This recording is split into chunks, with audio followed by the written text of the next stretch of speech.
بسم الله الرحمن الرحیم. له سرپرست حکومت سره پر سیاسي تعامل د برټانوي چارواکو ټینګار. د برټانیا د پارلمان د دفاعي کمیټې مشر وایي برټانیا باید په کابل کې خپل سفارت پرانیزي او ترڅنګ یې ټینګار کوي چې اوس د دې وخت رسیدلی چې د سرپرست حکومت سره خبرې وسي. سلام، وخت مو په خیر. دا د نن خبره نننۍ نن خبره کې سیاسي او نظامي شنونکی ښاغلی صدیقي میرمالي. صدیقي صاحب په خیر راسئ. نن خبرې ته که په پیل کې تاسو دا راته ووایاست له نړۍ سره د سرپرست حکومت پر سیاسي جوړښت د برټانوي چارواکو خبرې څنګه ارزوئ؟ ګورې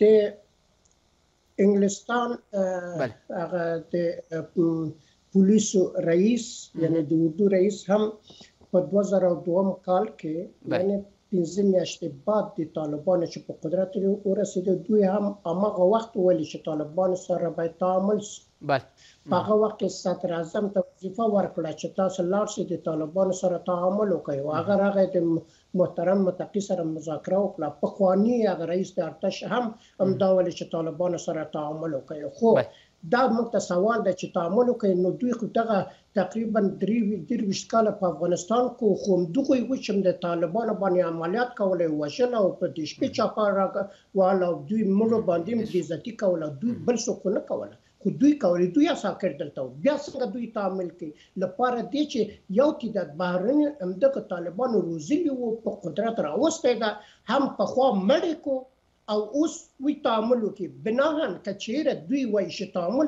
نه پیږم 40 میلیون انسان په افغانستان کې ژاړي.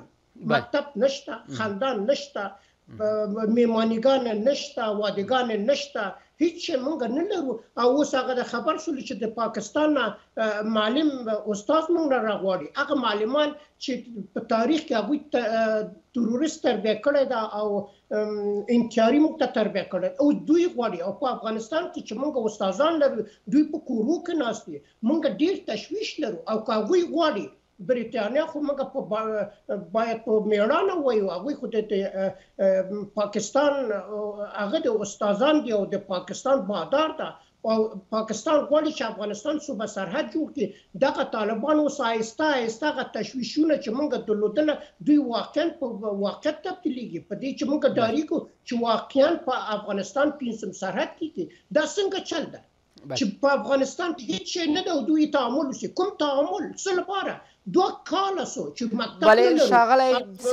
بلې ښاغلی صدیقي د برټانیا کوم چارواکي چې ویلي دي باید تعامل وسي هغه د اسلامي امارت پر اوسني حکومتولي خوښي څرګنده کړې ده. مثلا امنیت یې وایي راوستی دی، زورواکي ختمه سوې ده، امنیت ستا د ترهګرو پر وړاندې اسلامي امارت مبارزه کوي. که چیرې تاسو مخکې ډېر ښه ټکي ته اشاره وکړه چې په تېر 20 کاله کې همدا برټانیا پر همدې حکومت البته پر همدې ولس باندې ظلم کړی دی، اوس بیا د دې تعامل تر شا به څه وي ستاسو په فکر؟ دا درست د برټانیا دوی بل پلان لري چې اوس بیا افغانستان ته راشي او افغانستان دا ځل په دائم سره اشغال سي. سبب د اشغال همدغه حکومت د طالبانو ده. پخوا هم چې اشغال و دغه سبب شو، اوس بیا راځي دغه سبب ده. دوی تشویش لري لپاره دی چې حکومت فعلي د طالبان د روسانو سره اړیکې لري، د چین سره اړیکې لري، دوی تشویش لري چې دوی وړاندې رانشي. اوس دوی غواړي چې د طالبانو سره اړیکې ټینګې کړي. په څه معنا؟ پرون تاسو وسله اوس د هغه ویلي بایدن چې طالبان زموږ واکمنان دي.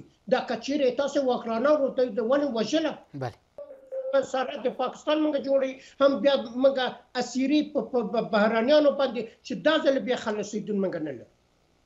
بله ښاغلی صدیقي، اوس دلته تاسو بل ټکي ته اشاره وکړه چې مثلا طالبان اوس د چین سره هم اړیکې لري، مثلا شتې اړیکې لري، تجارتي اړیکې شته، د روسیې سره هم همداسې او ایران سره هم همداسې. امریکا ولسمشر کومې خبرې چې کړي چې القاعده شتون نه لري، تروریستان ډلې اوس نشته افغانستان کې. اوس برټانیا هم دا دې ویلي. د دې هر څه سره سره ولې د رسمیت موضوع دوی نه رامخته کوي؟ که څه دلته امنیت راغلی دی، زورواکي ختمه سوې ده، رسمیت باندې ولې اسلامي امارت نه پیژني؟ رسمیت لویه ستونزه دا ده چې موږ رئیس جمهور نه لرو، مراقبتران نه لرو. مراقبتالله د خدای وبخي، خو په بیا څو کاله بعد به طالبان وایي چې د مصلحت و چې موږ دروغ ویلي. په لپاره دی چې خارجانو سره لاس ورکړه. پخوا دوی ویل چې خارجانو سره کفر سره د لاس ورکړه بس کافر یې، کفر سره د لاس ورکړه لاس یې پرېکړه، او دوی خپله لاس ورکړي دوی ته مصلحت ده. دروغ اوس وایي ملای بطرا نشته، دوی ته مصلحت ده. کافرانو سره دوی هغه راشي موږ سره کومک وکړي مصلحت ده. بناهن طالبانو د بهرنیانو واکداران وو او په بهانه د مختلف پرونه ملکو یو څه چې پاتې دي هغوی هم بیا استعمالي خپل پلان اهداف مخکې بوځي.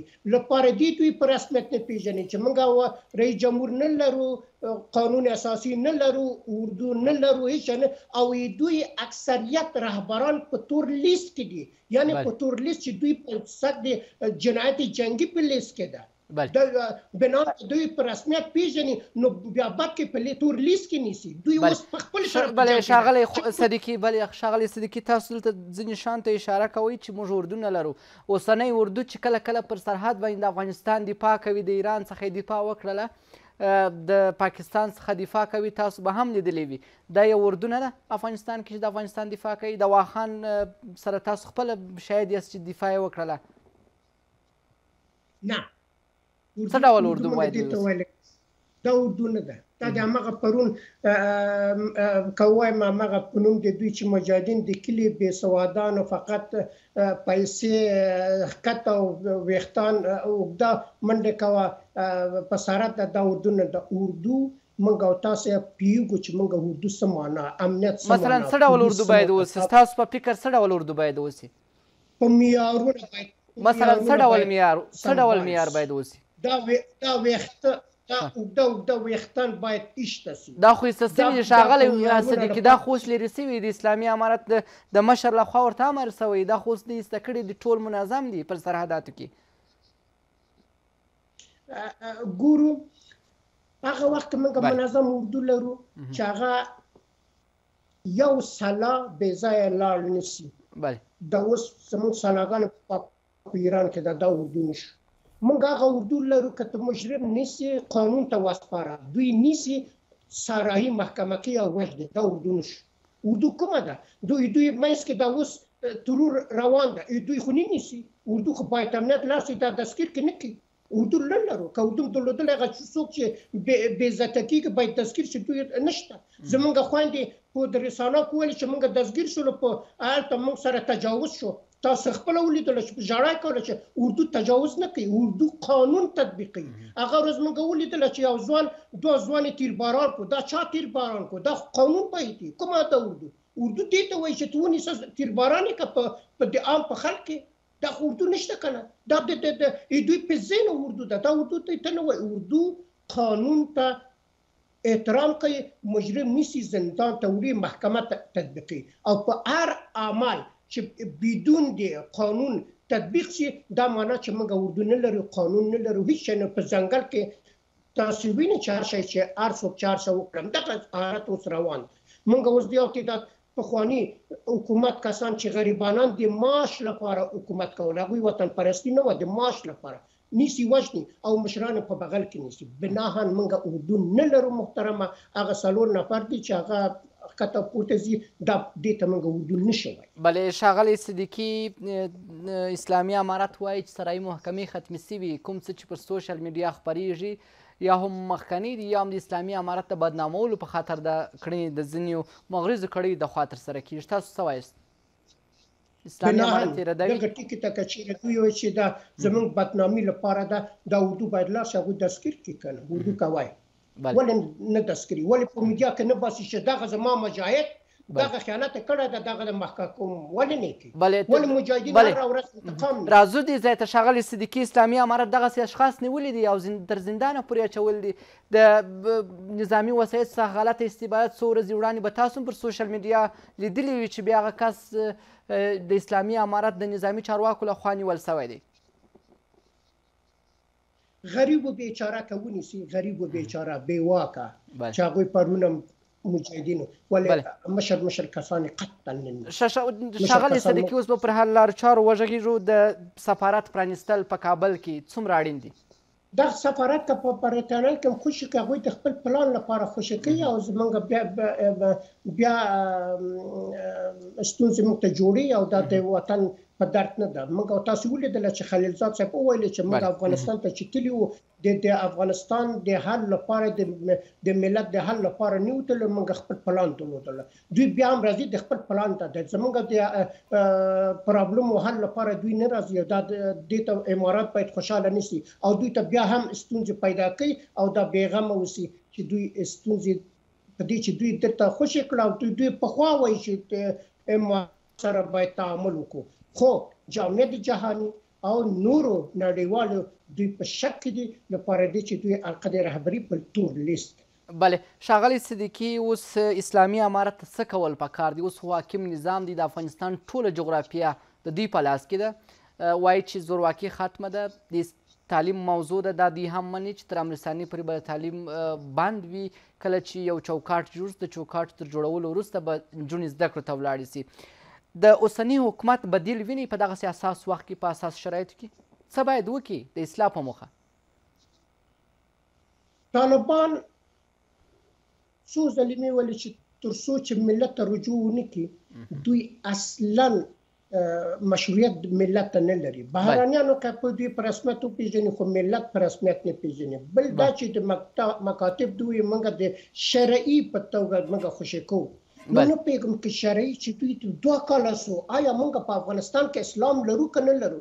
که اسلام لرو، که ملا لرو، که مولوي لرو، دا 2 کاله دوی چیرې دي چې په شرعي نګه دا خو په یو ورځ کې قانون جوړېږي چې ته څادر واغونده، ته حجاب واغونده او د نجونو مکتب ته جدا یې، نجونو ته به ښځو درس ووایي. دا خو په یو ورځ کېږي.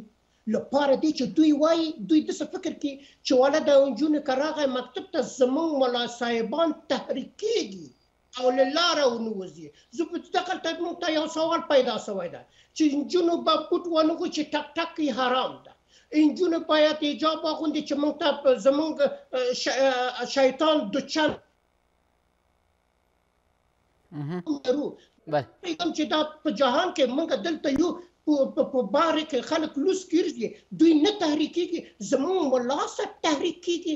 دا سرقه مسلماني ده. زه نه پوهېږم چې موږ هم انسان وو که تنها دا مولوي مسلمان ده. بنان دا مکاتب دوی ډارېږي، نه خوشي کوي چې زما مولوي و ملا تحریک نشي. زه دې نه ډارېږم. کفر از کعبه خیزد کجا باند مسلمانی. یک چیز به صراحت بخشتان بگویم که امکان داره مکتب اعلا شود، امکان داره هرچی شود، ولی ملت چنان ناراضی است که 40 میلیون گریه داره و در پالوی زی تاریخ ثبت شد که حکومتی که در راس آمده بود عبارت امارات بود و 2 سال یا بالاتر یا کمتر جهان به رسمیت نشناخت. ایره چی جواب خود گفتن در آینده به خودشان. همین کتابی را ببینین دوستان محترم، هموطنان عزیز، کتابی را که امروز تدریس میکنن کتاب جدید است. فردا و کتاب ما نخواندیم، ما نسل سوال کنم ما نمیفهمم. اینا تمدن از پیش ما گرفتن، کلتور از پیش ما گرفتن. کتاب چرا تغییر میدی؟ کتاب تغییر میدی به شکل امارات، به شکل امارات که باقی مانده نسل گذشته که تحصیل کرده کلش بیسواد. یک خیانت بزرگ است که به جامعه اینا کرده رئیستان. نمیفهمم که اینا از ملای بطلا میرن مشوره میگیرن چرا به ملت مراجعه نمیکنن؟ در ملت ما استازا داریم، تو ملت بیسواد تربیه کردی و در پالیزی میری از پاکستان استاد انتحاری را میاری که با فرزندان صدیق از کشور درس بده. بله ښاغلی صدیقي، دا خبره چا کړې چې د پاکستان هیواد څخه به دلته افغانستان ته استادان راځي؟ پرون موږ په میډیا کې واورېدو چې وزیر صاحب تحصیلات عالی و دغه مې یادداشت ونه کړه، خو اسناد زه به تاسو ته وایم چې دوی ولې چې دوی اوس به د طالبان نه پاکستان استادان راغواړو او دا استادان سبا موږ ته تانه ورکړي چې موږ تاسې تربیه کړې که نه تاسې هېڅ شی نه وایي. او دا خپله دوی پوهېږي. دا اوس تاسې په دوایره دولتي ته لاړ شئ، څه چې پاکستانیان دي په دوایره دولتي کې ده، څه چې پاکستانیان دي. دا باسنات تاسو ته وایم، ای کاش کې چې زه ما جرأت وشي کولی چې ما ویلی و چې په دې ریاست چې او نوم والم بیا هغه دوست چې دا اطلاع یې راکړې ده هغه یې وژنو. څه چې کمپیوټر کارت د پاکستاني ده. دا اوس تاسو خپل هم وینئ چې پاکستانیان دلته په دوائر دولتي کې کار کوي. ولې دوائر دولتي کې پاکستانیان لرو؟ بلې ښاغلی صدیقي تاسو یو مثال وړاندې کړئ تر څو ولس ته هم کنه ترلاسه شي که چیرې دغه ستونزه دلته موجوده وي په اداراتو کې ولس به څه ډول باور وکړي په دې خبره؟ ولس په خپله پوهېږي چې په دوائر دولتي کې پاکستانیان په وظیفه کې دي. خپله پوهېږي. زموږ او تاسې کدرونه دي هغه نه حکومتونه د دوائر دولتي نه بې عزتي کېږي او پاکستاني په ځای راځي. خپله دوائر دولتي خبر ده. خپله پوهېږي دولت کې کوم پاکستاني ده. دوی خپله پوهېږي او دوی پوهېږي چې زموږ او تاسې کمپیوټر کار بې عزته کېږي او پاکستاني په ځای راځي. ولې؟ ډیره مننه بلې ښاغلی صدیقي د تعلیم موضوع ته راځو. سهیل شاهین د اسلامي امارت په قطر کې د دفتر رئیس وایي چې د نجونو زده کړې به هرومرو شروع کیږي. دی تر څنګ ذبیح الله مجاهد هم دا خبره کړې ده. اوس سهیله شته دلته؟ ګورې دوی په 2 کاله چې نوی په قدرت کې راغی دا د نجونو مظاهره او همدا ویل چې خوشي کېږي. نو کله چې خوشي کېږي موږ نه پوهېږو چې دولت خو دې ته وایي چې کله ته په قدرت کېناستې خپل وزیران قانون هر شی ته نافظ کړه. 2 کاله موږ قانون نه لرو. نجونو په کور کې ناستې والا دا ستونزې حل کېږي. ولې؟ او که خوشي شي بیا هم دوی ته شرم ده په دې چې دا د بهرنیانو زور و او د بهرنیانو فشار و چې دوی مکتب خوشي کړو. دوی خپله هېڅ نوع ابتکار نه لري. دوی باید خپل ابتکار وکړي. ولې بهرنیانو په زور دوی کارونه کوي؟ اوس په توګه د مثال بهرنیان وایي چې حکومت یو مشروع جوړ کړه او دوی وارخطا دي چې څه وکړو. دوی ولې خپله دوی ابتکار نه کوي؟ ولې ملت ته مراجعه نه کوي؟ ولې حزب سیاسي زمینه د فعالیت نه ورکوي؟ لپاره دی چې دوی ابتکار نه لري او منتظر ده چې پاکستان ورته څه ارمغان ورکړي او دغه پاکستان بیا هم دوی پنځواکي وړي او دوی بیا هم د عملیات د هوایي عملیات ته زمینه مساعدوي. بلې ښاغلی صدیقي اوس وخت کې دغه سیاست شرایطو کې د نړۍ ګاونډیانو او د سیمې هیوادونو په شمول څه غواړي د افغانستان څخه د افغانستان ولس کړی؟ هغوی خپل خصمانه پلانونه لري. هغوی غواړي چې بیا هم افغانستان یو لویه جنګ ته ویسي. لپاره دی چې خپل خصمانه پلان لري. بله کوم هیواد کولی سي چې دا هم ووایاست؟ تاسو مخکې ډېر شیان پرده پورته کړه دا هم کولی سي چې ووایاست کوم هیوادونه؟ پاکستان په تاریخ کې زموږ دوست نه ده. ایران په تاریخ کې موږ دوست نه ده.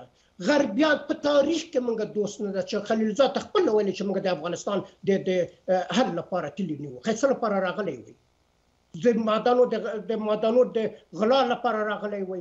1 لک انسان تناسب شهیدان شو. ولې؟ څه لپاره راغلی وي؟